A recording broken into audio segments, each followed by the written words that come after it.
¿No oyen un ruidito al fondo, Andrea? Ya. No, ahí está como... ¿No lo oyen? No. Ya, ahorita lo dejé de oír. No sé qué era. Buenas tardes a todas las personas que se van conectando en Facebook Live. Les damos la más cordial bienvenida y las esperamos en 2 minutitos. Iniciaremos con este gran webinar que se llama Claroscuros, el proceso editorial de Eclipse de 7 lunas, con nuestra maestra y amiga Dina Komisarenko. En un momento continuamos.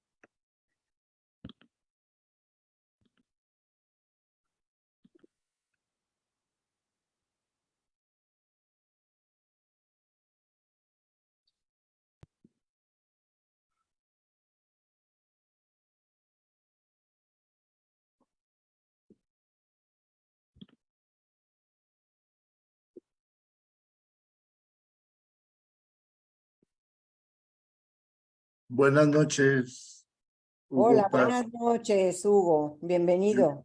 Gracias, de Guatemala. Bienvenido, qué gusto. Gracias, igual.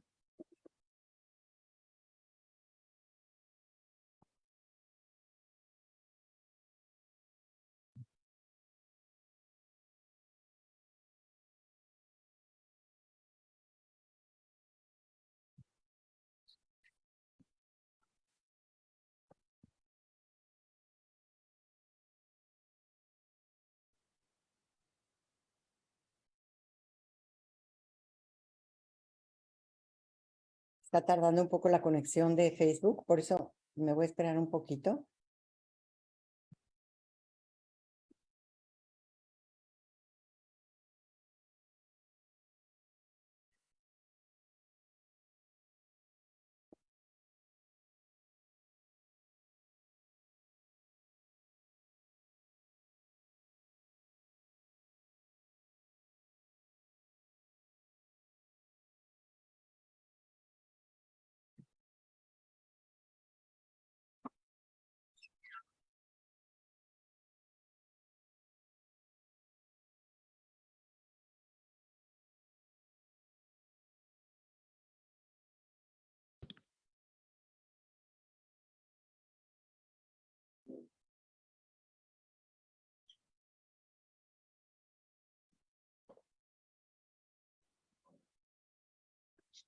Hola, ¿qué tal? Buenas tardes, buenos días a quien se encuentra en otros espacios diferentes o que nos va a ver posteriormente. Nos alegra mucho saludarlos en este día tan especial, en este día de teosofiar, como le llamamos aquí en Tras las Huellas de Sofía.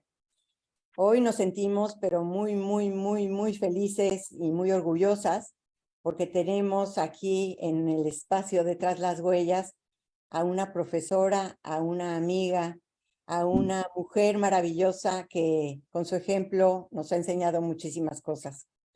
Ella es Dina Komisarenko y nos va a acompañar con este webinar tan interesante que se llama Claroscuros, el proceso editorial de Eclipse de 7 lunas. Bienvenida, Dina, bienvenida, Marisa, te cedo la palabra. Gracias, Andrea. Dina, muy buenas tardes, qué gusto tenerte. Y bueno, buenas tardes, buenos días o noches, como dice Andrea, dependiendo del horario en el que desde donde nos están acompañando. Pues es un gusto, Dina, tenerte en este espacio como gran invitada y un honor, y pues con todo cariño te presento. Bueno, Dina Komisarenko Mirkin es doctora en Historia del Arte por la Universidad de Rutgers en New Jersey, Estados Unidos, y licenciada en Artes por la Universidad Nacional de Buenos Aires, Argentina. Es investigadora y coordinadora y enlace entre los Centros Nacionales de Investigación y la Subdirección de Educación e Investigación Artística del Instituto Nacional de Bellas Artes y Literatura, INVAL, conocido así por sus siglas, y miembro además del Sistema Nacional de Investigadores de México en nivel 2. En su trabajo de docencia, investigación y curaduría, Komisarenko se especializa en la historia y en la historiografía del arte y del diseño mexicano del siglo XX, en la historia del muralismo y en la producción visual de artistas mujeres, temas que aborda con un enfoque interdisciplinario en el que combina la sociología del arte, el psicoanálisis, la memoria cultural y los estudios de género.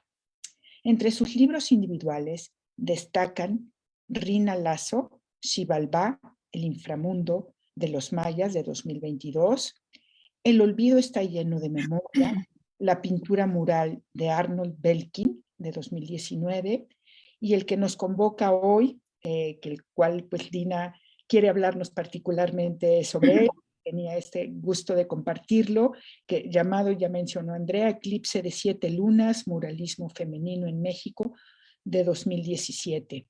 Las 4 estaciones del muralismo de Raúl Anguiano de 2014 y Memoria y Futura, diseño industrial mexicano e internacional en 2006 y la reedición de 2019. Y como coordinadora de libros colectivos, cabe mencionar Fracturas de la memoria, un siglo de violencia y trauma cultural en el arte mexicano, moderno y contemporáneo de 2022, De la conquista a la revolución en los muros del Museo Nacional de Historia de 2018, Codo a Codo, parejas de artistas en México 2013, para participar en lo justo, recuperando la obra de Fanny Rabel 2013 y reedición de 2010, en 2017, así como numerosos artículos y capítulos especializados publicados en libros, catálogos y prestigiosas revistas nacionales e internacionales. Su trabajo docente y de investigación ha recibido varios reconocimientos, tales como el reconocimiento Profesores que dejan huella, Instituto Tecnológico y de Estudios Superiores de Monterrey en 2018. El reconocimiento FICSAC de la Universidad Ibero de Investigación de Calidad Académica, Universidad Americana, Ciudad de México en 2018, el Premio Antonio García Cubas del INA y por este libro, Eclipse de 7 lunas, Mujeres Muralistas en México 2018 y por Frida de Frida 2008, el Premio Rabino Jacobo Goldberg al Mejor Artículo Académico 2017 y Trofeo Alfil de Rey, Reconocimiento a la Excelencia Académica y TESM CCM 2001. Como ven, pues va a ser es un deleite poderte escuchar, Dina, tenerte con nosotros y pues que nos hables, te cedo el micrófono, la palabra para que nos compartas este gran proyecto tuyo, este libro y esta trayectoria. Gracias, bienvenida. Muchísimas gracias, Andrea, Marisa, por tan cálida bienvenida. Realmente me da muchísimo gusto estar aquí con ustedes, con toda la gente que nos acompaña a través de la plataforma, y bueno, especialmente para poder hablarles de este proceso de un poquito como lo que está tras bambalinas, ¿no? Porque una de las cosas que a mí me impresiona mucho como de los últimos tiempos, sobre todo en la plataforma de Facebook, es que siempre aparece como la parte exitosa, ¿no? de las personas, y creo que también es importante hablar de todo lo que hay detrás, ¿no? No solamente de esos momentos de los claros de esta historia, sino también de los oscuros. No quiero exagerarlos, pero creo que es importante que nos demos el derecho de expresar lo que sentimos y cómo son las cosas en la vida real, ¿no? Y tiene muchísimo que ver, sobre todo con, pues, algo que nos reúne, yo creo, a todos y todos los que estamos aquí, que tiene que ver con la situación social de las mujeres, no solamente en el pasado, sino y especialmente hoy en día.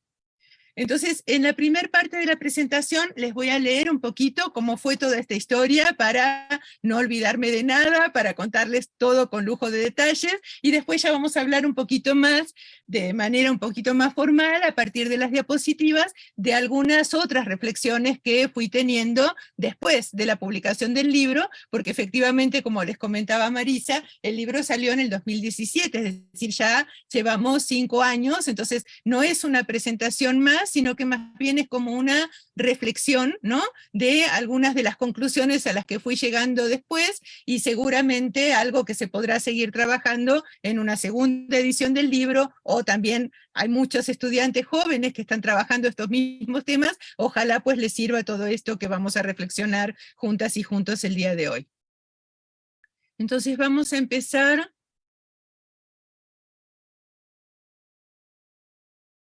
A ver, ¿por qué se quedó así de chiquitito? ¿Dónde está mi presentación? Aquí. Ahí ya la ven, ¿verdad? Muy bien, entonces vamos. Escribir y publicar un libro de arte siempre ha sido una proeza bastante difícil, pero lo es todavía más en estos tiempos tan complejos, cuando nuestra cultura está amenazada por profundos problemas educativos y por políticas públicas que no amparan ni a la cultura, ni al arte, ni a la industria editorial. Pero creo que el libro Eclipse de 7 lunas, dedicado a la historia de las mujeres muralistas en México, investigado y escrito desde una perspectiva de género, constituye un caso aparte. Una historia llena de claros oscuros o contrastes y una verdadera epopeya colectiva. Imbuida, creo un poco, no sé si llegan a ver bien la imagen, es una imagen preciosa. Comentábamos hace un ratito con Andrea y con Marisa que la tuvieron también en este espacio a Mónica Mayer. Bueno, ella es la artista, junto con Maris Bustamante, de esta obra fantástica que les estoy mostrando, que se llama El triunfo de Mother World, matriarcado, patriarcado y jarcado, del grupo Polvo de Gallina Negra, compuesto por Maris Bustamante y Mónica Mayer, con algo de la convicción, la pasión, la perseverancia, el espíritu de lucha y el sentido del humor, que también es un aspecto fundamental en la vida, propios de las activistas feministas, cualidades que hacen falta para poder concretar un producto de investigación que en muchos aspectos cuestiona el canon de la historia del arte mexicano tradicional y todavía peor, de los roles sociales asignados tradicionalmente a las mujeres. Por eso, y a pesar de los prejuicios de género que encarna la narración sobre el mito del héroe, que en todo caso tendría que ser aquí el mito de la heroína o de las heroínas, descritos por el mitólogo y profesor norteamericano Joseph Campbell en su libro El héroe de las 1000 caras, voy a estructurar esta breve presentación en torno al proceso de producción de mi libro Eclipse de 7 lunas, Muralismo femenino en México, a partir de algunas de las etapas características del monomito, con sus 3 fases principales. La salida, que en este caso se refiere al momento en que la autora se aventura en la búsqueda inicial, incluida la llamada a la aventura de la investigación.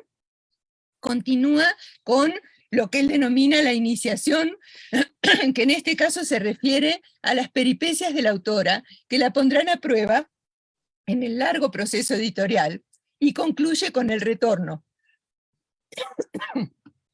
Es decir,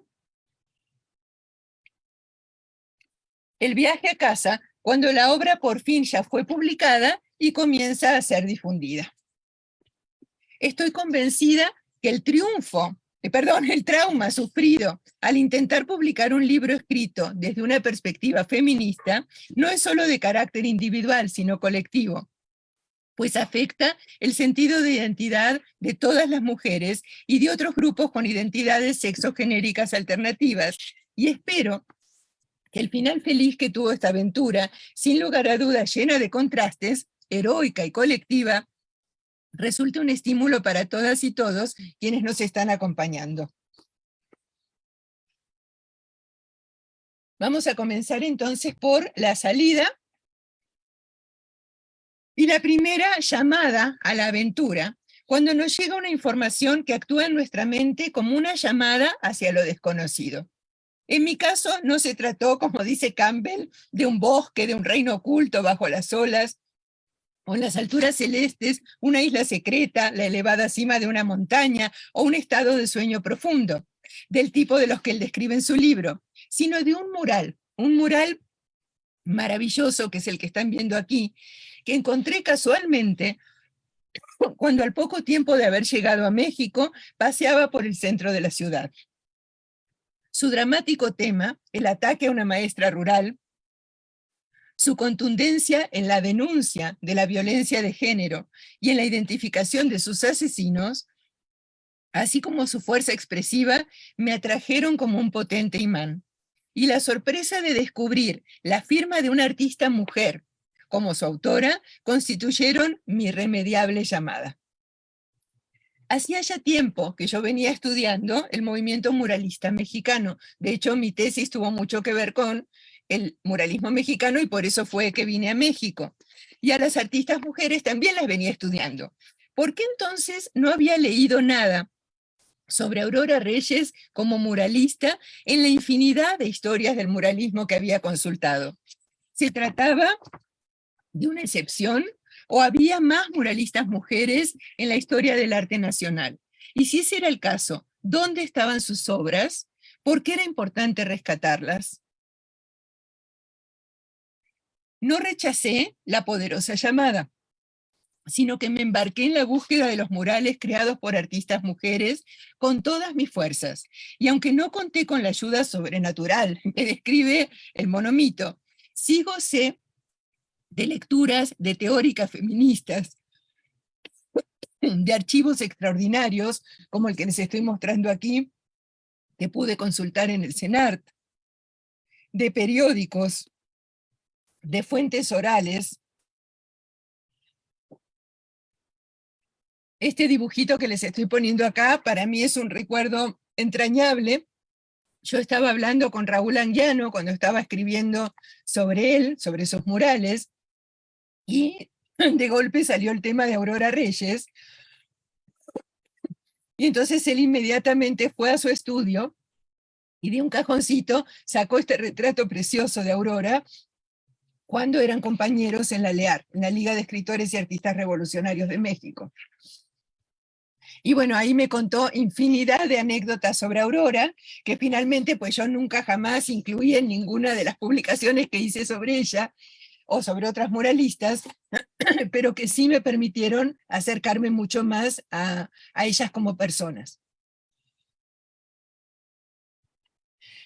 Entonces, en base a todo esto, a los periódicos, a las fuentes orales, a los murales que todavía sobrevivían y que pude conocer, fui también a visitar a artistas que todavía vivían, que tuvieron una producción mural sobresaliente, como por ejemplo Rina Lazo, y siempre que tuve oportunidad llevaba conmigo a mis jóvenes estudiantes, justamente como para poder pues continuar esta historia, ¿no? Que no se quedara solamente en lo que yo estaba haciendo, sino despertar el interés, con, digamos, de alguna forma como contagiar, ¿no? Este espíritu, esta llamada, para que lo puedan seguir también jóvenes estudiantes.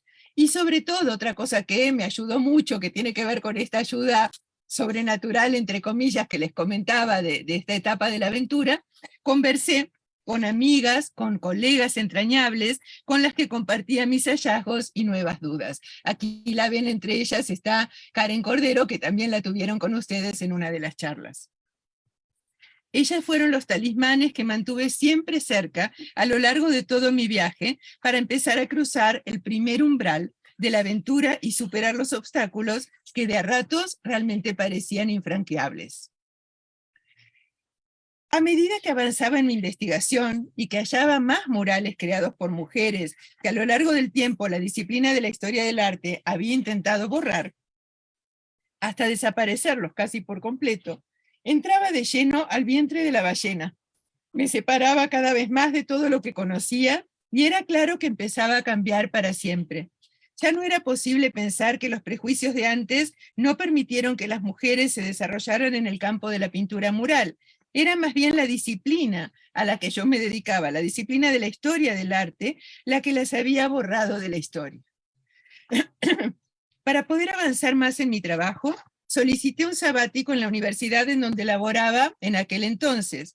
El proyecto fue aprobado, pero faltando un mes para iniciar el tan esperado momento de poder dedicarme de tiempo completo a la investigación, me comunicaron que por razones presupuestales finalmente no podría gozar de dicho sabático. Ese es el primer gran oscuro, digamos, de toda esta historia.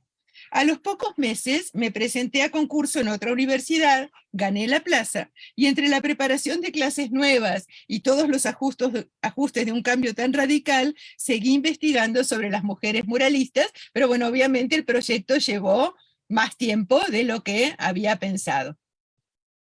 Después de un muy arduo trabajo, robándole tiempo al tiempo en bibliotecas y en archivos, realizando un rescate casi arqueológico para recuperar algunas de las pocas huellas que lograron sobrevivir a los largos años de olvido, que fueron literal o metafóricamente desapareciendo la memoria de las obras murales creadas por mujeres, el manuscrito por fin quedó listo. Pero sí fue un proceso largo, ¿no? Como les cuento, por un lado, que tenía 1000 cosas que hacer entre las clases y demás ocupaciones cotidianas, pero también porque fue un proceso muy difícil, porque realmente prácticamente en los libros que hay publicados o que había publicados hasta ese momento no había información. Entonces realmente tuve que consultar todos estos archivos, llegar a lugares donde no había llegado nunca jamás para empezar a rescatar toda esta información que me permitió ir armando lo que finalmente se convirtió en el texto del libro. Comenzó entonces la segunda gran etapa, la iniciación, que implica distintas pruebas, hazañas o tareas muy difíciles, hasta la de enfrentarse a dragones aparentemente todopoderosos que hay que enfrentar, y pese a que frecuentemente se fracasa, o parece que se fracasa, es imperioso seguir adelante. Para la autora, esta fue la parte más difícil de todas, pues el tocar puertas para conseguir una editorial para publicar mi manuscrito me enfrentó a una realidad muy dura.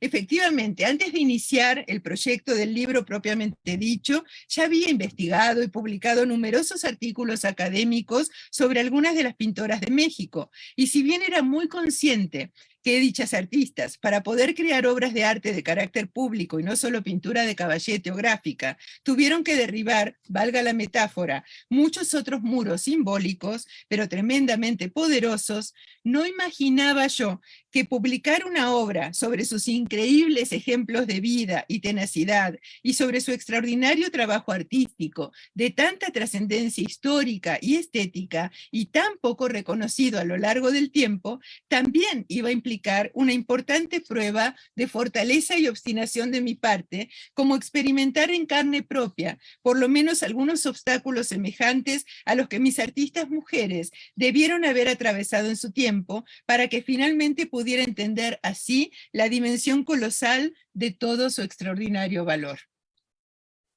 No voy a aburrirlos con la larga, muy larga historia que precede a la publicación, pero sí quiero mencionar que fue entonces cuando me llevé algunas sorpresas que de solo evocarlas me vuelven a impresionar, pues demuestran de forma clara y contundente la fuerza de la inequidad y de la discriminación de género que todavía perdura en pleno siglo XXI.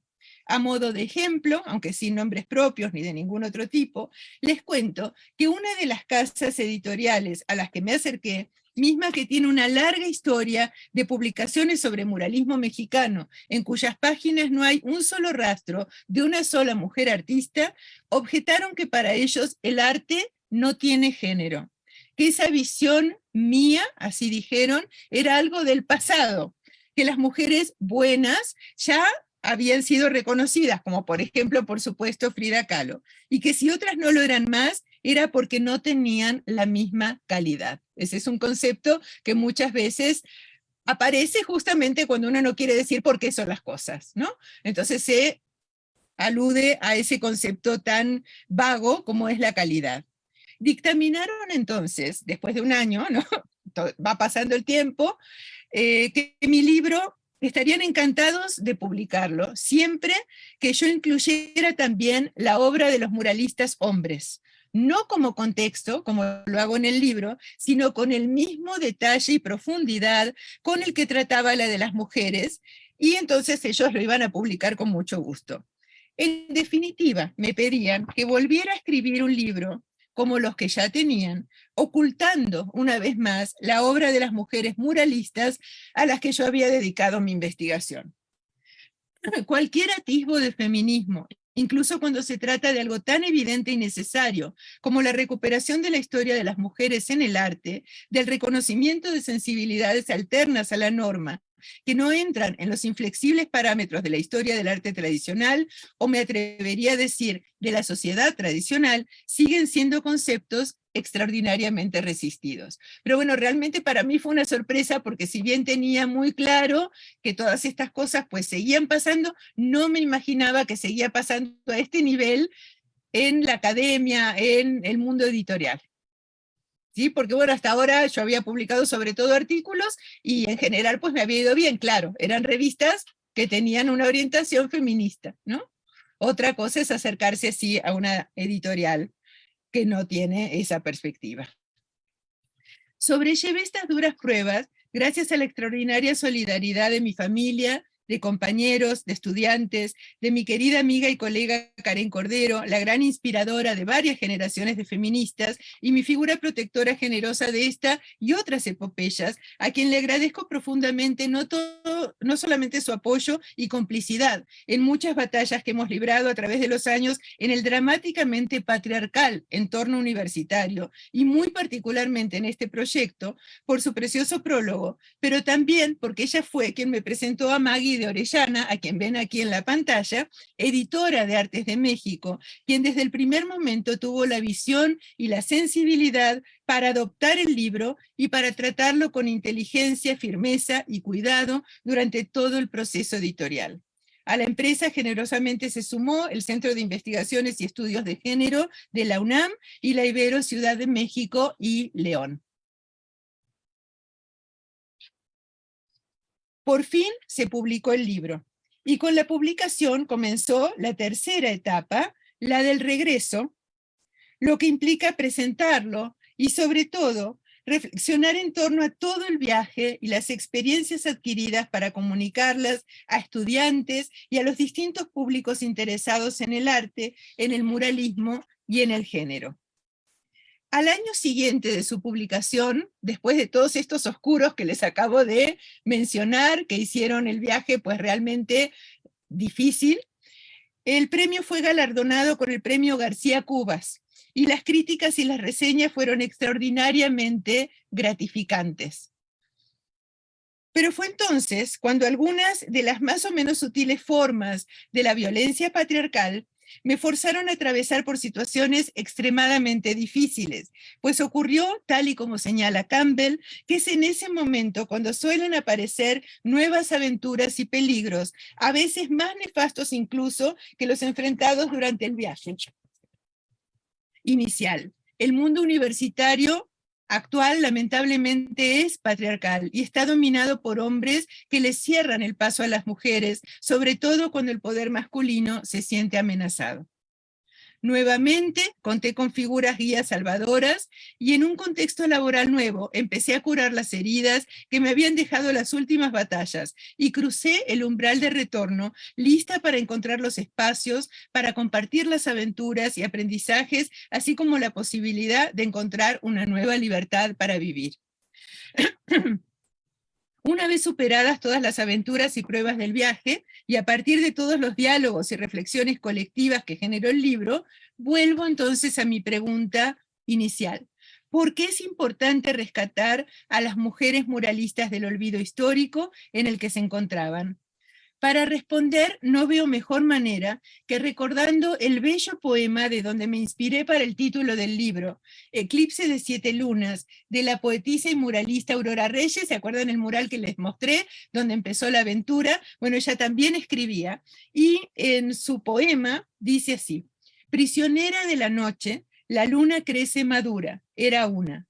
El amor le dijo un día, 7 palabras desnudas, 7 lunas. Asiste a mi corazón la estrella de luz más pura, era una. 7 satélites blancos entre mi sombra y la tuya, 7 lunas. Mi sombra busca en tu sombra la sombra de otra figura, era una. Estela de 7 siglos, pierde la memoria muda. 7 lunas. Baja ríos de silencio, lenta lágrima nocturna, era una. 7 círculos azules abren el agua profunda, 7 lunas. Todas y cada una de las bellas metáforas creadas por Aurora Reyes con su poema sugieren paralelos con la historia de las mujeres artistas a las que dediqué mi investigación.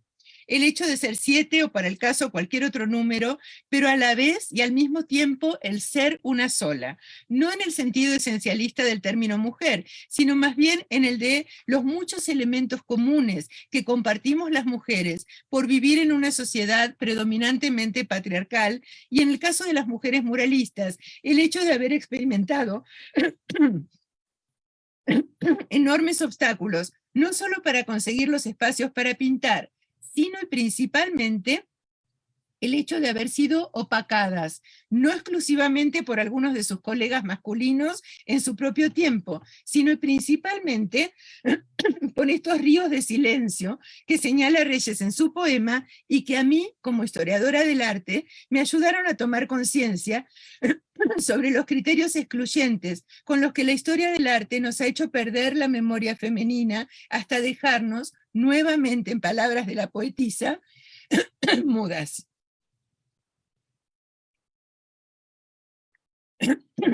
Otro elemento clave del poema, en el contexto que estamos señalando, es la necesidad que tenemos de buscar y de rescatar, aunque más no sea, como dice ella, las sombras de estas destacadas y valientes mujeres que nos precedieron en la historia, porque solamente a través de estas memorias encontraremos también nuestras propias sombras, nuestra propia identidad, nuestras propias genealogías artísticas femeninas, elemento clave para poder así salir de los márgenes y brillar con luz propia o más pura, en palabras de Reyes, que nos libere por fin de este largo eclipse histórico en el que vivimos.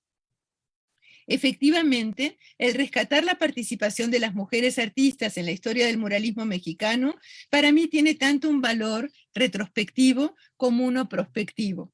Con respecto al primero, hay que mencionar que aunque el imaginario colectivo general que tenemos en torno al muralismo nos refiere a un ámbito de acción exclusivamente masculino, las mujeres sí estuvimos presentes en el movimiento desde el inicio.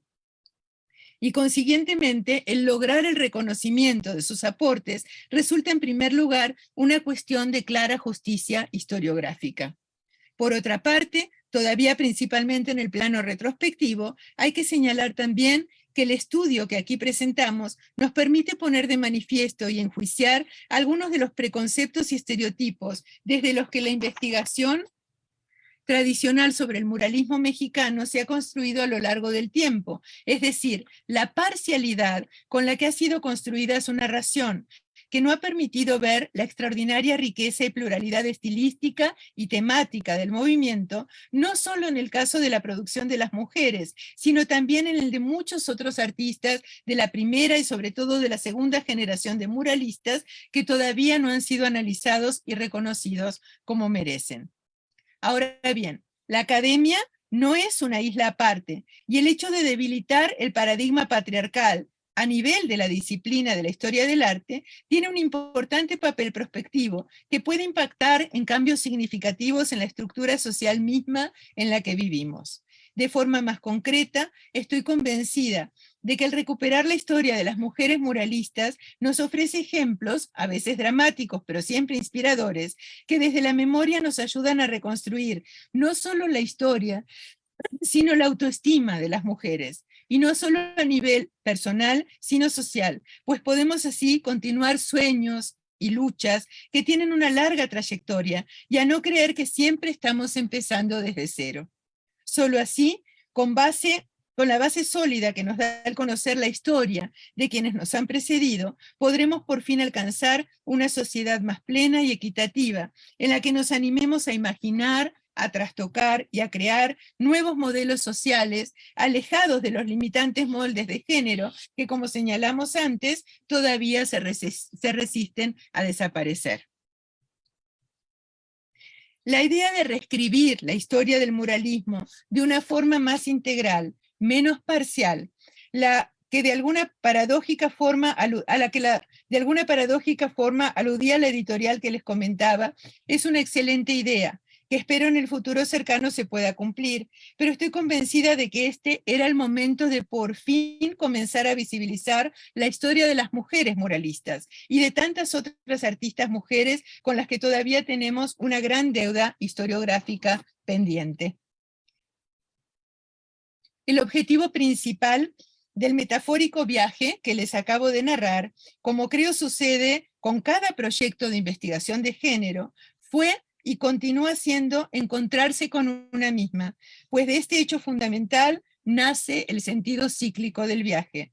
En estas aventuras heroicas feministas salimos del mundo ordinario, que en este caso es nuestra sociedad patriarcal, recorremos archivos, bibliotecas, conversamos de forma más o menos formal o informal en coloquios y otros eventos, solo para regresar al mismo lugar, pero descubriendo que algo ha cambiado para siempre. Y ese algo somos nosotras, pues después de cada aventura, después de vivir intensamente todos y cada uno de los claroscuros aquí referidos, regresamos más feministas que nunca. El más grande regalo que nos deja la cultura es el hecho de saber que tenemos el poder de cambiarnos a nosotras mismas y así contribuir, en la medida de nuestras posibilidades, al cambio social que tanto necesitamos. Regreso a casa después de esta gran aventura, sin lamentar las duras batallas experimentadas, sino más fuerte y más decidida que nunca, para seguir luchando por nuestra Mother World junto a todas las amigas, colegas, compañeras, preocupadas por construir una sociedad más justa para todas, todos y todes. Esta es la parte, digamos, que traje escrita, que les quería narrar así tal cual, para darle como este sentido metafórico, ¿no? y al mismo tiempo social, que creo que es lo que anima sobre todo mi investigación, ¿no? Más allá de la cuestión académica en sí misma. Y déjenme ver cómo andamos de tiempo. Les vamos a, en los minutitos que queden, les quiero contar otras reflexiones más. Sí, ya no sabía como qué título ponerle, entonces bueno, son simplemente pues otras reflexiones que surgieron un poquito a partir ya de la publicación del libro. La primera tiene que ver con estas preguntas que les planteaba ya de entrada, pero ahora un poquito más a fondo. Sí vieron que en algún momento comenté que una de las cosas que más me llamó la atención en todo este proceso de investigación fue que no es que no existían mujeres muralistas, ¿no? Porque es como muy fácil siempre pensar que, bueno, si las cosas siguen siendo tan difíciles hoy en día, seguramente a principios, mediados del siglo XX debía ser todavía peor, y seguramente no hubo mujeres muralistas y por eso es que no estaban en los libros, ¿no? Y sin embargo, una de las cosas que fui descubriendo es que claro, que las mujeres muralistas sí existieron, sí habían estado ahí presentes en el movimiento, pero fue la historia del arte la que las fue borrando a medida que fue pasando el tiempo. Entonces, una de las preguntas que a mí me surge después de todo este viaje que trato de trabajar en cada uno de los textos y que escribo y las conferencias que doy, las clases que doy, es cómo se da ese proceso histórico de la invisibilización de las mujeres. ¿Cómo es que la historia selecciona a los artistas hombres en detrimento de las artistas mujeres?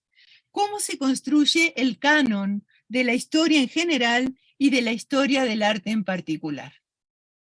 Y esto aplica también, bueno, me estoy adelantando, pero aplica también a otras artistas mujeres, ¿no? Enseguidita vamos a hablar de eso.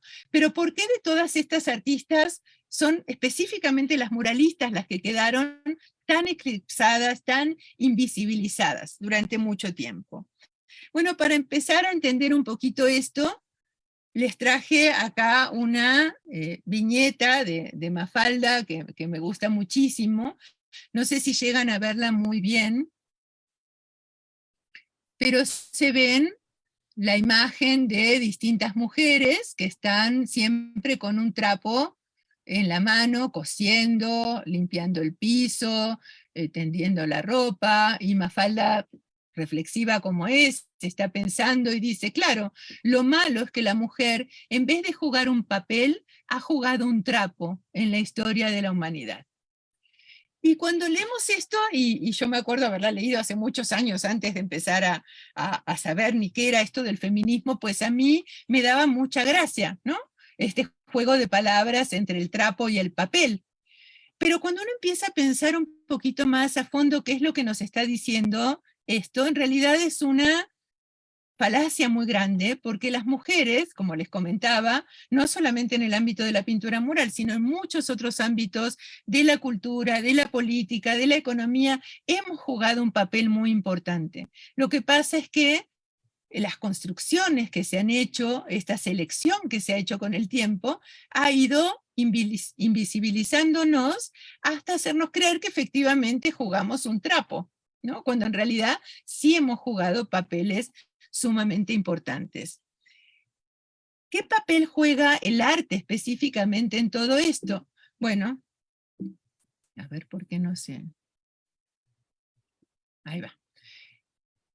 Acá también tenemos unos poquitos ejemplos, pero podrían ser un montón, que vuelven a repetir un poco, esto era como para cerrarlo de forma más redondita, la misma historia del trapo. Nuevamente en pinturas aparecen mujeres limpiando el piso, cosiendo, lavando la ropa, encima ocupándose de los chicos chiquitos. Y entonces estamos tan pero tan acostumbrados a ver este tipo de imágenes una y otra y otra y otra vez, que terminamos pensando que efectivamente las mujeres hemos jugado este trapo en lugar de este papel en la historia. ¿Qué quiere decir esto? Que el arte muchas veces estamos acostumbrados a pensar que es un reflejo de la sociedad. Si se pinta esto, debe ser que así debía ser la situación social de las mujeres y que esto es lo que debían hacer siempre y por eso se las pinta así. Pero en realidad, cuando empezamos a hurgar un poquito más a fondo en la historia, descubrimos que no es así, que como les decía, claro que hemos jugado otros papeles, pero más bien muchas de estas pinturas fueron hechas con una intención, consciente o no, pero de carácter prescriptivo. ¿Qué quiere decir eso? Que de alguna forma intentan enseñarnos cuáles son los roles que efectivamente las mujeres debemos de representar en la sociedad patriarcal. Nos enseña lo que está bien y nos enseña lo que está mal. Y al hacer esta cantidad de obras con este tipo de mensajes, lo que está ocurriendo en el fondo es que se están naturalizando estas ideas hasta que llegamos a pensar que efectivamente son cuestiones pues esenciales, son cuestiones que no se pueden cambiar. Sin embargo, si empezamos a estudiar estas cosas un poquito más a fondo,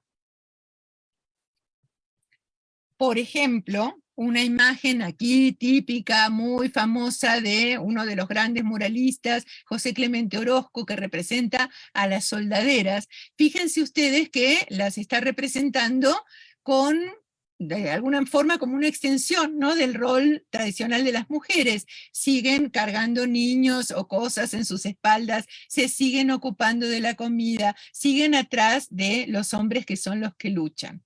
¿Sí? Sin embargo, se sabe, hay muchísimos estudios hoy en día, que las soldaderas muchas veces jugaron otros papeles durante la Revolución Mexicana, llegaron a tener incluso a dirigir comandos, llegaron a ser enfermeras, llegaron a ser espías, hicieron un montón de cosas importantísimas, y sin embargo Orozco no las representa así, o sea, las representa como esta continuación del rol doméstico tradicional, simplemente en otro contexto. Otros artistas, como por ejemplo Matilde Landeta, que es una de las primeras directoras de cine, con una visión de género extraordinariamente vanguardista, hizo una película a mediados de siglo, La Negra Angustias, que cuenta la historia, está basada en una novela de Francisco Rojas González, y cuenta la historia de esta mujer, Angustias, que creció obviamente en una sociedad patriarcal, que la discrimina por ser mujer, por ser huérfana, por ser negra, por ser pobre, por ser analfabeta, y con toda la fuerza de voluntad y ganas de que las cosas cambien, ella decide que no le interesa ser simplemente madre y esposa, y más bien se convierte en una revolucionaria zapatista y llega a ser coronela. Entonces, este es un ejemplo, como muchos otros, de la misma realidad, para mostrarles que el arte no es solamente un reflejo, ¿no? Las soldaderas fueron todo esto que estamos viendo, pero uno como artista o como historiador decide en qué se va a enfocar, qué es lo que va a representar. ¿Por qué? Porque efectivamente el arte, como les decía, tiene no solamente ese papel de ser el espejo de lo que pasa, sino que puede impulsar determinadas acciones, puede impulsar determinados valores, puede hacer que las cosas continúen como están o puede intentar cambiarla, como hizo Landeta con esta película, que obviamente nos revela una realidad muy diferente a la que nos trata de convencer Orozco. ¿Sí se entiende? Ok. Y bueno, también la historia del arte, por supuesto, tiene mucho que ver en todo esto. No es solamente la producción artística, sino la misma disciplina de la historia del arte.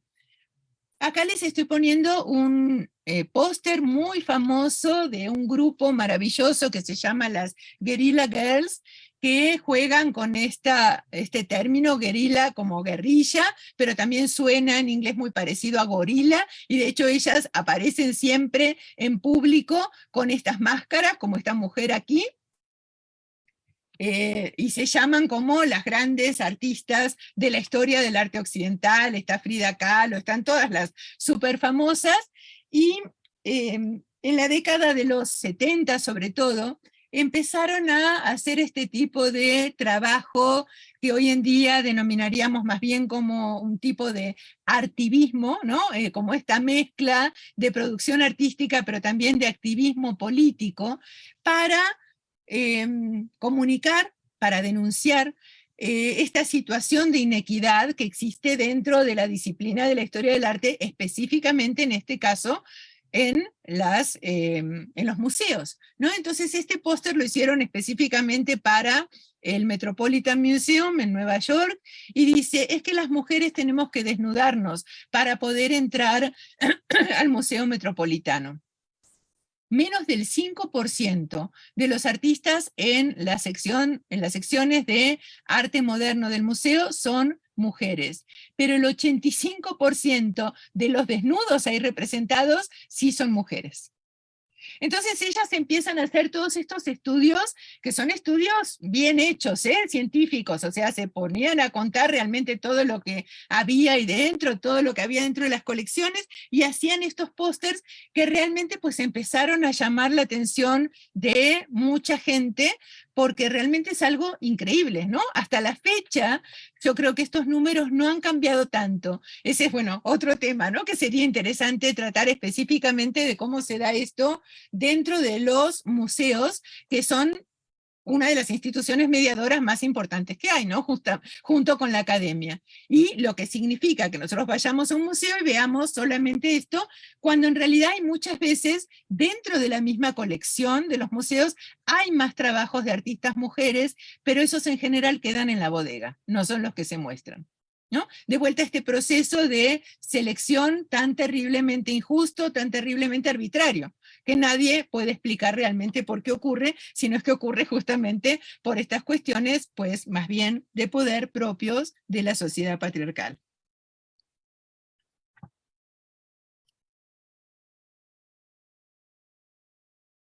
Entonces, a partir de todo eso, yo todavía seguía como un poco ingenua dentro de muchas de estas cosas que me habían pasado, como que no podía llegar a racionalizar, llegar a entender, ¿no? ¿Por qué se había censurado el libro? ¿Por qué generó tanta controversia en el ámbito académico donde yo estaba? Muchas cosas, y bueno, descubrí el término de las violencias de género, que como bien saben, pues tienen distintas expresiones: el feminicidio, el maltrato físico y simbólico, la desigualdad, la discriminación, la cosificación de los cuerpos, el sometimiento a los roles impuestos por la familia patriarcal, pero también la invisibilización histórica. La invisibilización histórica no es algo casual, ¿no? Uy, me olvidé de poner a las mujeres en mi libro. No, realmente es una violencia de género terrible, que tiene consecuencias nefastas que pueden llegarnos de muy distintas maneras. y que, bueno, se mueve a través de distintos mecanismos culturales, ¿no? Pero es un proceso de violencia y creo que es importante verlo así, justamente para poder combatirlo de una manera pues mucho más clara. Esta es una caricatura que encontré alguna vez en una revista, la revista se llama Frente a Frente, era justamente la revista del periódico de la Liga de Escritores y Artistas Revolucionarios. La intención de la caricatura era más bien ridiculizar a Rivera, ¿no?, como trotskista, al trotskismo mexicano en general, porque la revista y la agrupación era más bien de tendencia estalinista. Entonces lo ponen a Rivera aquí, y aquí una mujer trabajando, ¿no?, en este caso pues en una pintura grande, caracterizada como una sirvienta, y dice: señor Diego, ya terminé el cuadro, venga, fírmelo. Como diciendo que en realidad las autoras, ¿no?, eran mujeres y que el que se llevaba el crédito era Diego Rivera. Habría mucho de qué hablar de esta caricatura, la intención pues no era la que les estoy diciendo, pero bueno, de alguna forma está aludiendo también a ese trabajo de las mujeres que efectivamente Rivera tuvo muchas veces como sus asistentes, y que realmente no tenían absolutamente ningún crédito, ¿no?, dentro de la obra, a pesar de que efectivamente pues fueron fundamentales, ¿no?, en su labor. Y es una cosa un poco paradójica porque, bueno, al mismo tiempo, a mí, por ejemplo, que tuve contacto muy, muy cercano con Rina Lazo, que fue una de sus discípulas, ella siempre estuvo muy agradecida con Rivera porque dice que gracias a él aprendió no solamente las cuestiones técnicas, sino toda la cuestión política, ¿no?, que anima al movimiento muralista, pero lo cierto es que, hasta donde yo sé, él sí las empleaba como asistentes, y eso es muy bueno porque no era muy común en esa época, y gracias a eso es que pudieron posteriormente desarrollarse como artistas en derecho propio, pero tampoco las impulsaba particularmente mucho. ¿Sí? No les daba como encargos murales que él no pudiera hacer, no, simplemente las mantenía como asistentes. Entonces, bueno, eso también se me hizo como interesante poner en este contexto. Y bueno, también les quería comentar un ejercicio que yo solía hacer muchísimo con mis estudiantes de licenciatura, ¿no? Poner esta imagen y preguntarles si quién conoce quiénes son, y las manos se levantaban y todo el mundo gritaba, ¿no?, los nombres de Siqueiros, Orozco y Rivera, porque son pues mundialmente famosos, de hecho se los conoce como los tres grandes, ¿no?, lo que implica pues muchísimo. Y cuando les ponía esta imagen, por supuesto que también la conocen todos, ¿no?, el Frida Kahlo, y entonces decían, bueno, pero ¿qué quiere decir esto? Que también hay mujeres que sí son reconocidas. Y es verdad, Frida Kahlo es muy reconocida hoy en día, pero no estoy tan segura que es reconocida realmente por su obra, es más reconocida por su vida. Y lamentablemente la vida muchas veces la cuentan de tal manera que se adapta perfectamente a lo que el discurso hegemónico patriarcal quiere que se adapte, ¿no? Entonces, de Frida, ¿qué es lo que nos cuentan siempre en cualquier artículo que vamos a leer? Y bueno, sobre todo van a decir que ella pues no pudo tener hijos, y entonces de alguna manera, como no pudo tener hijos, por eso es que se dedicó a pintar. ¿Sí? Nunca jamás vamos a encontrar una historia parecida cuando se trata la vida de un artista hombre. Sí, de hecho, uno de los artículos que publiqué muy al inicio de mi carrera, que salió de mi tesis de doctorado, que era justamente sobre el tema de la maternidad, lo que intenté hacer ahí era como dar vuelta a las cosas, ¿no? Y decir cómo Frida, al representar los abortos que sufrió durante su vida, realmente estaba haciendo una pintura muy política, ¿no? Porque hay que atreverse a hablar de esos temas en una sociedad que normalmente los considera tabú. Y por otro lado, lo que analizaba también eran los murales de Rivera, que se supone que son pinturas como muy, siempre se usa el término como objetivo, que habla de la historia, que le importa como los temas políticos, sociales, los grandes temas, está lleno de alusiones personales, y algunas de esas alusiones son, por ejemplo, la representación de bebés o de fetos que todavía no han nacido. ¿Por qué? Porque a él le importaba muchísimo toda esa temática de la maternidad. ¿Sí? Entonces, no es solamente rescatar el nombre, digamos, o la figura de mujeres artistas, sino que lo importante en todo esto es hacerlo siempre con una mirada de género, ¿no? Entonces, yo siento que muchas veces este rescate que se ha hecho hasta el cansancio de la obra de Frida, de hecho no sé si llegan a ver, pero bueno, toda esta parte de mi librero son libros de Frida, hay una producción enorme, pero la gran mayoría repite, ¿no?, este modelo, y entonces Frida se adapta, digamos, a esto que muchos quieren ver dentro de la historia del arte. Si Rivera como el gran pintor de historia, el pintor público, y ella pintando, como la vemos acá, en chiquitito, dentro del ámbito doméstico, siempre sufriendo y sola, ¿no? Esos son otras como de los estereotipos típicos que se adjudican a las mujeres, cuando en realidad Frida era tremendamente sociable, tenía un sentido del humor extraordinario, pero la imagen que se ha perpetuado es la que les estoy comentando. Y cuando en la misma clase les muestro, bueno, me desvío un poco, vamos a seguir con las diapositivas mejor. Entonces, esto se los ponía como para resaltar que es importante, no solamente el rescate de estas artistas mujeres, sino también esta perspectiva de género. Y aquí les puse dos ejemplos, que son Linda Nochlin y Griselda Pollock, que realmente han sido pues parteaguas dentro de la historia de los estudios de género en la disciplina de la historia del arte, y que bueno, nos han permitido a muchas de las que nos dedicamos aquí pensar todas estas cosas y muchas otras de las que les estoy comentando.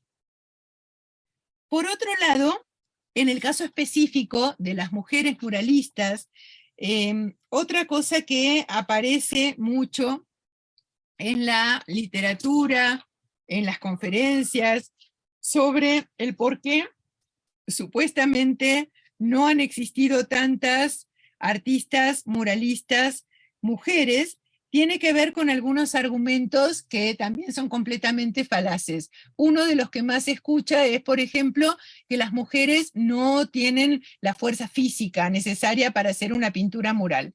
Y entonces acá, pues mi contraejemplo más claro y más admirado es Rina Lasso, que pintó hasta 2 o 3 días antes de fallecer, a los 90 y pico de años, ¿no? Entonces, y pintaba largas horas y tenía la fuerza necesaria para pintar y se subía a los andamios. Otra cosa que se dice es que no tenían, o que no tenemos, el mismo interés por estas cuestiones de orden político o histórico que los hombres. Y ese también es un prejuicio que está mal por donde lo miren, ¿no? Porque, bueno, claro que a las mujeres nos interesa muchísimo todo esto, y si tenemos oportunidad de expresarnos, por supuesto que nos vamos a expresar, y así lo hicieron muchas de las pintoras muralistas, pero también porque el movimiento muralista es muchísimo más que la pintura histórica con un estilo realista social. Y esa es otra de las lecciones que nos dejan las pintoras muralistas. Por ejemplo, bueno, acá la vemos a Rina cuando estaba terminando, ya dando prácticamente los últimos toques a esta pintura maravillosa que se llama Xibalbá, el inframundo de los mayas, que pues tiene toda una visión extraordinaria de la vida y de la muerte, con una poesía, con un estudio profundo de la cultura maya realmente fuera de serie. Y eso es parte de la riqueza del movimiento muralista, ¿no? Entonces, quedarnos con esa visión de lo que era el muralismo, a lo mejor para los tres grandes solamente, realmente es algo tremendamente equivocado.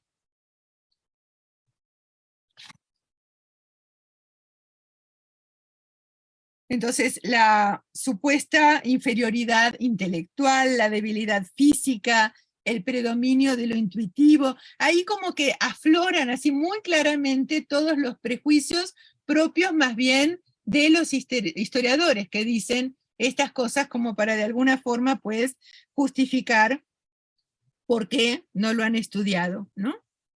Y bueno, el otro criterio que muchas veces se esgrime es el de la falta de calidad. Esto pasó particularmente con el proyecto mural que están viendo aquí de María Izquierdo, que se lo habían encargado para el Palacio de Gobierno en la Ciudad de México, era un encargo muy importante, y justo en esa época se formó una comisión de pintura mural en la que estaban Orozco, en la que estaba Rivera, y determinaron ellos, así solitos, que María Izquierdo no tenía esta supuesta calidad para pintar en un lugar tan importante. Y fue un episodio sumamente dramático, terrible. María Izquierdo se defendió realmente muy bien, sacó un artículo, varios artículos, pero uno que se hizo muy famoso porque se lo tituló justamente Contra el monopolio de los tres grandes, que era exactamente lo que estaba pasando. Ellos querían quedarse con absolutamente todos los encargos importantes y decían que ella no tenía esta calidad porque nunca había pintado pintura mural. Y bueno, la pintura mural se aprende haciendo pintura mural, no hay otra forma, y ellos habían empezado de la misma manera, ¿no? Entonces, es una pérdida terrible. Ella, en parte de este proceso, hizo algunos bocetos que ya tenía preparados, pero los hizo a gran escala, justamente para que la gente pudiera ver pues que sí tenía la calidad, y yo creo que son preciosos. O sea, nos hemos perdido de una obra realmente maravillosa, pero bueno, felizmente por lo menos quedan estos bocetos a gran escala que fueron rescatados. Y un poco como para... Por ahí no debería hacer esto, pero bueno, esta es una obra más o menos temprana de Siqueiros en la Universidad de Guadalajara, y aquí sí yo tendría mis serias dudas con respecto a la calidad estética, ¿no? En términos, pues, académicos, ¿no? Por llamarlos de alguna manera.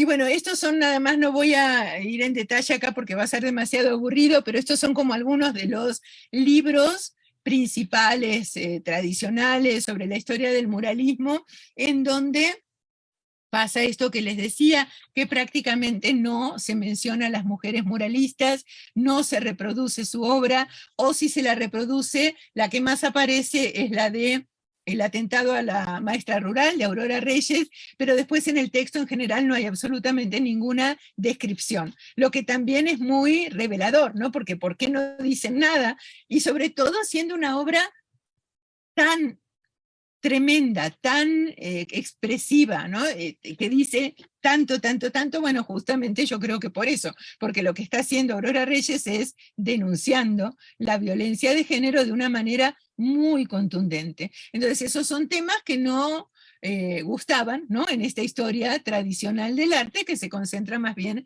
en otro tipo de cuestiones. Y bueno, lo triste del caso es que estas mismas omisiones siguen pasando en publicaciones más recientes, algunas muy recientes,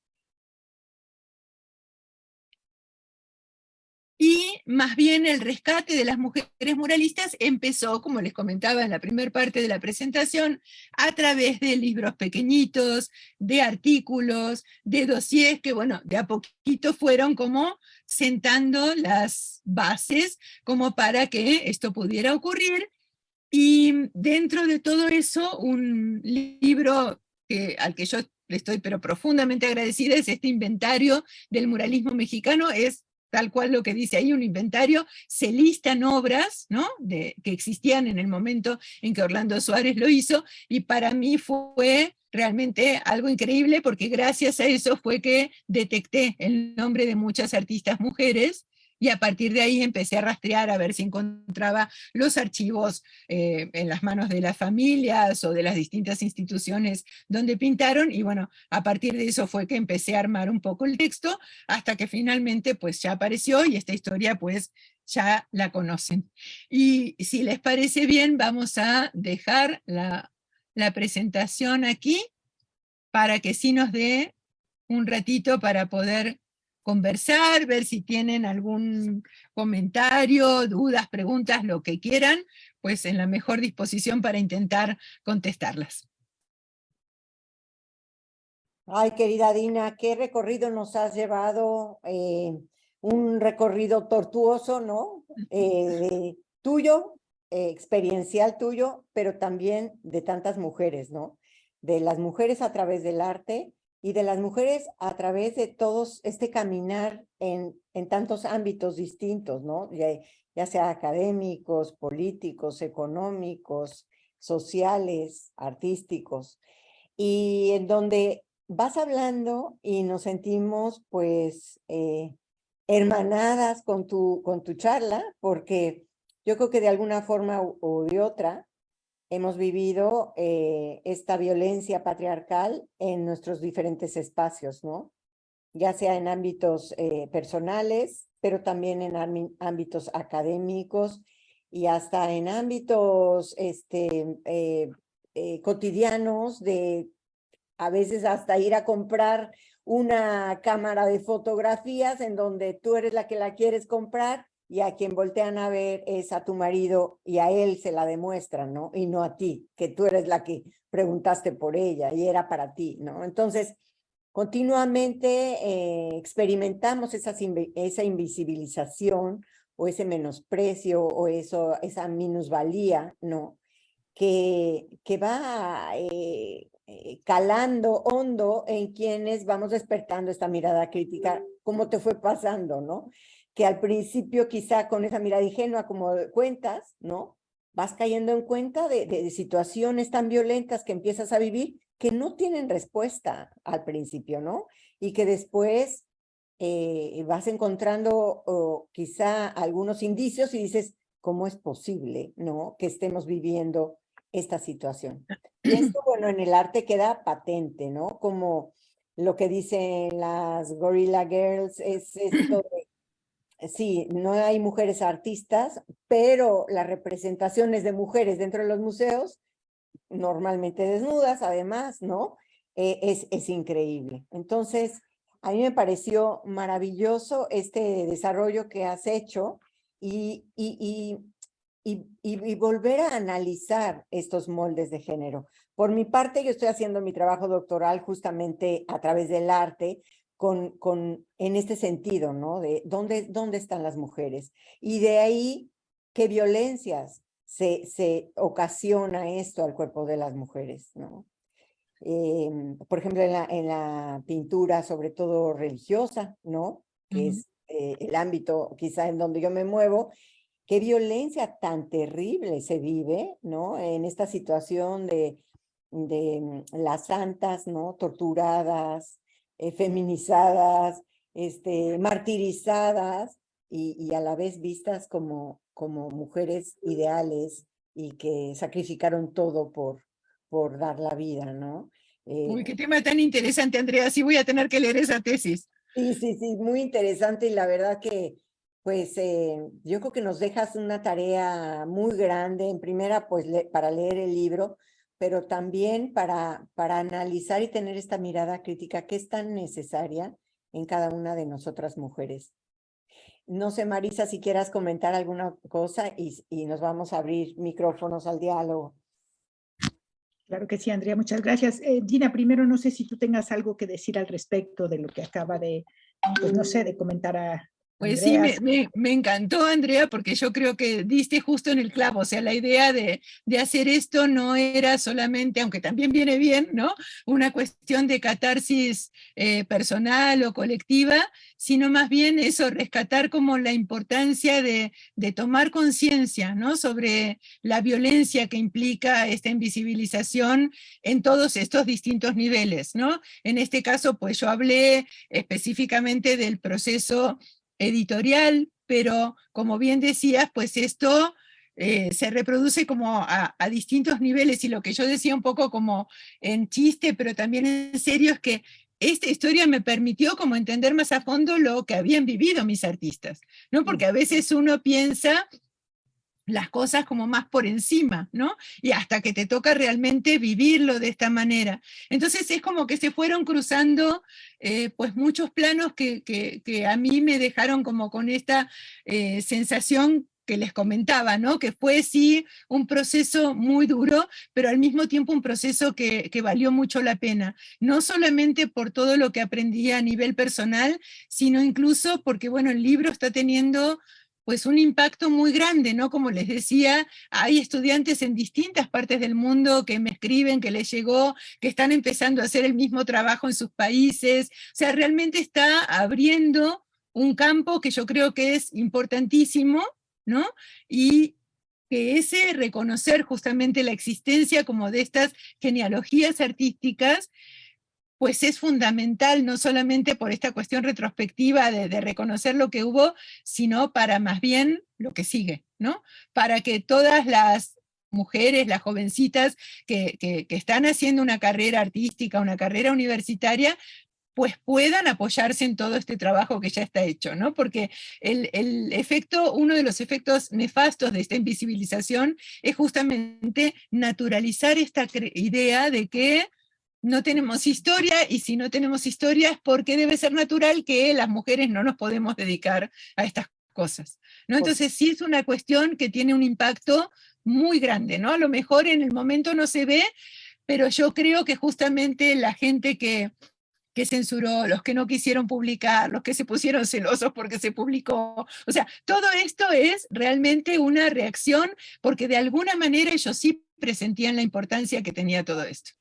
Por supuesto, estoy segura de ello. Ujú. Sí. Pues justo, Dina, un poco yo quería enfatizar esto con lo que tú estás terminando, ¿no? Digo, aparte de la forma tan, pues, tan rica, tan cercana y tan bonita que nos lo transmitiste, a mí me encantó esta cuestión de la aventura y las etapas de la aventura, tal como la cuentas, y lo importante que es resaltar también la experiencia y pues realmente digo, el mezclarte tu experiencia, tu vida y estos dolores claroscuros que tú mencionas también, aparte de rescatando las muralistas, rescatas pues, tu propia historia, tu devenir y por lo que pasaste, ¿no? Y precisamente pues el atrevimiento también de tu parte y de tantas mujeres que lo han hecho, porque pues eso creo que es digno de admirar y de resaltar el atrevimiento en poner también ahí el dedo. Y como dices tú, a sabiendas de que tu libro iba a causar algo, vino, ¿no? El vetarlo, pues el no aceptarlo, el ponerte trabas y peros, pero sin embargo, el tú seguir también ahí y pues, no sé, denunciando, visibilizando esta violencia, hacerla patente y hacer patente también la vida y las cosas que damos, la vida de las mujeres y la naturalización de tantas cosas que se dan por hecho y esta exclusión e invisibilización, ¿no? Me encanta y me da muchísimo gusto que esté teniendo este éxito tu libro, que esté viendo la luz, digamos, pues ahora quizá un poco después, en su momento, después, y te digo, reconocer tu atrevimiento y felicitarte por cómo lo señalas y lo destacas para poner el dedo y lo que decíamos un poco al principio antes de conectarnos, el hecho de colarte también por estas grietas y por estas vetas que se abren y crear conciencia en tus alumnas, en tantas mujeres que te podemos leer, pues eso, mi reconocimiento y mi agradecimiento, Dina, por ponerte Gracias. ahí al frente, en el campo de batalla, por digamos, de alguna manera, ¿no? Porque, pues eso, también creo que, pues es lo que debemos y nos animas a atrevernos y estar ahí, a ponernos ahí también el cuerpo, la vida y pues las experiencias, pues tristes y sin sabores y sabores de la vida, Dina, pero pues de verdad, gracias. Muchísimas gracias, Marisa. Y pues como dices, Andrea, no sé si haya comentarios. En Facebook me parece que no hay comentarios, Andrea, pero aquí en el Zoom, si alguien quiere tomar la palabra. Abrir sus micrófonos, bienvenidas sus voces. Podemos aquí charlar muy a gusto con Dina, aprovechar que estamos en este espacio. Y bueno, decirles también que el libro se encuentra en Amazon a las personas que están lejos, que no están cerca del editorial y demás, pues lo pueden conseguir de esta forma. sí les recomendamos que lo lean, lo compren, vale muchísimo la pena. Y como dice Dina, es un libro que lleva una carga grande, sobre todo espiritual, moral, ética, artística, que no nos podemos perder. Voy a poner aquí en el chat la dirección de Amazon. Y si alguien se anima a conversar, pues aquí están los micrófonos abiertos para ustedes. Marta, Lucio o Eleonora, si Hilde, si alguien quiere hacer alguna su reflexión, comentario, pregunta puntual a Dina, aprovechemos el momento que la tenemos aquí con nosotras y nosotros.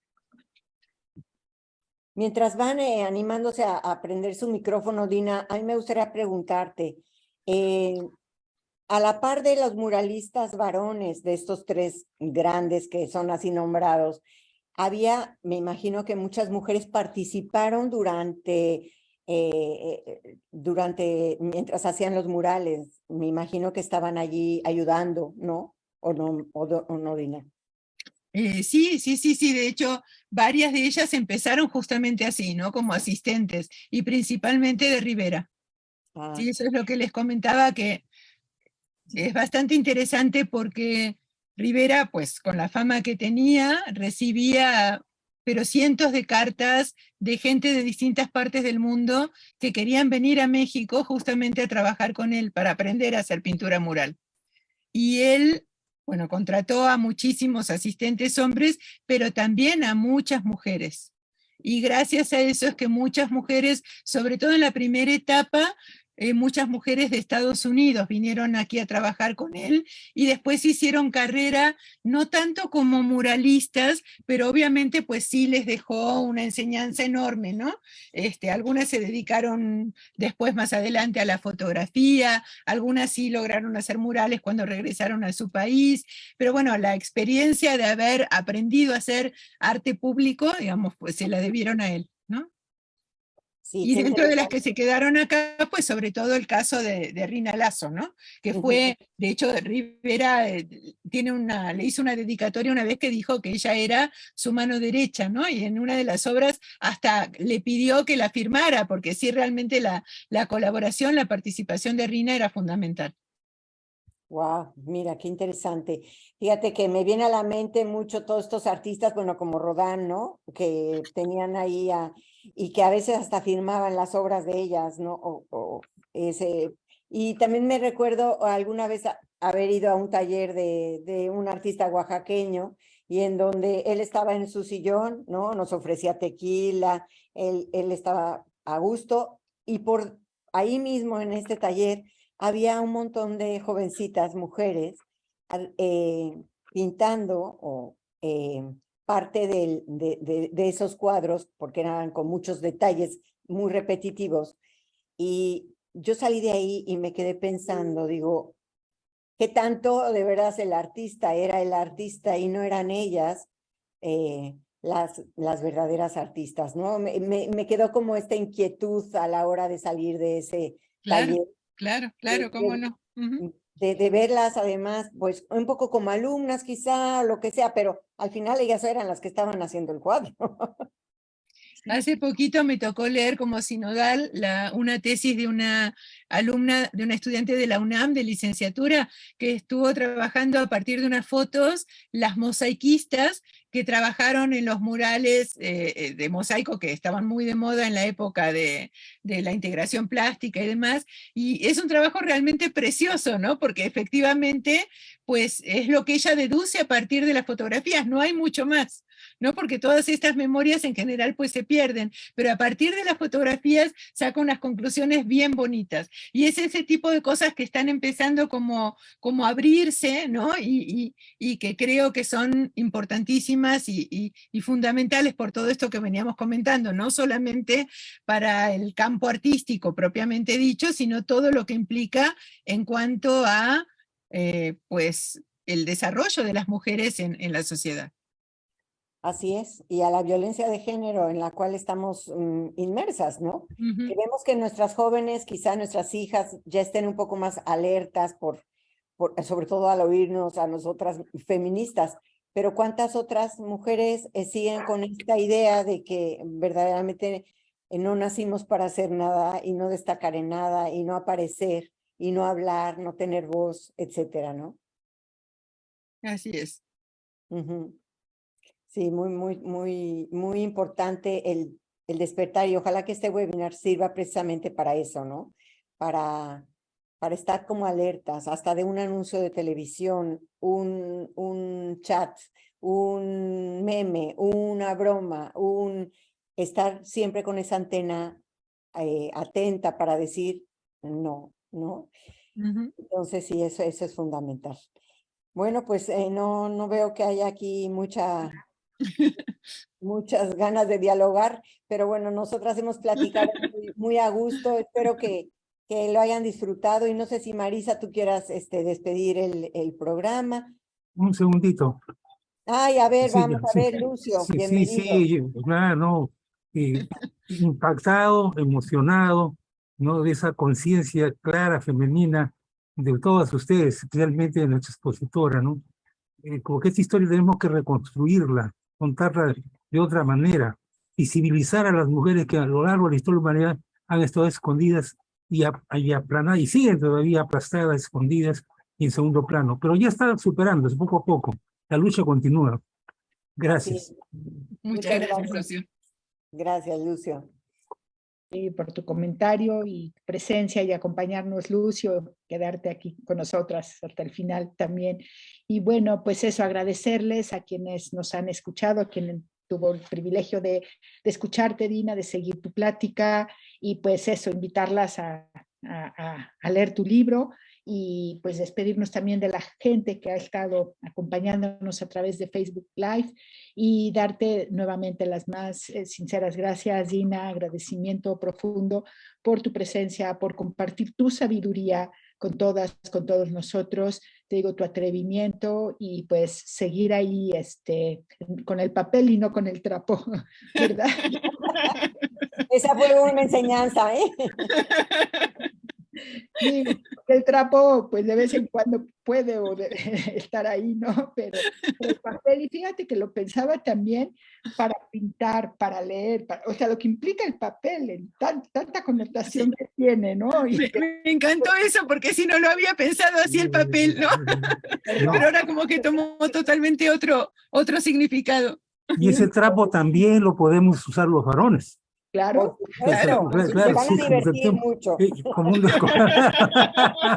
es excluyente de ningún sexo, ni el papel ni el trapo. Claro, Saber usar los dos de la manera apropiada.